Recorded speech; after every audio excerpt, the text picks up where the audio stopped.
Peduli pada sesama, Satlantas Polres Aceh Selatan menggelar rangkaian sosial berupa donor darah.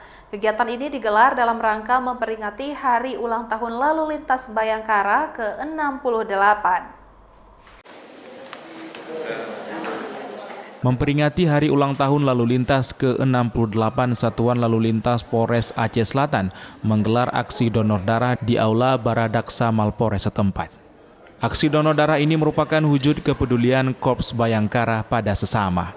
Peserta donor melibatkan personil Polres Aceh Selatan, pelajar dan sejumlah wartawan.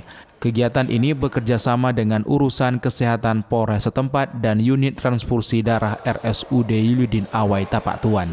Dalam aksi sosial ini berhasil mengumpulkan sebanyak 30 kantong darah dengan berbagai jenis golongan darah yang nantinya darah tersebut akan disalurkan kepada masyarakat melalui rumah sakit RSUD Yuludin Awai Tapak Tuan. Kegiatan kita hari ini kita melakukan kegiatan donor darah dalam rangka Hari Ulang Tahun Polantas yang ke-68. Kemudian untuk donor darah ini mungkin nanti bisa dipergunakan bagi masyarakat yang membutuhkan.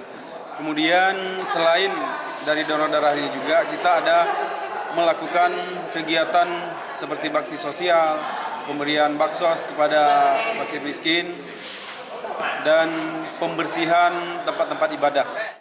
Selain donor darah, rangkaian kegiatan HUT lalu lintas di Polres Aceh Selatan ke-68 diisi dengan kegiatan sosial berupa pembersihan rumah ibadah dan pembagian sembako bagi masyarakat kurang mampu. Dari Kabupaten Aceh Selatan, Idar Ivan, iNews melaporkan.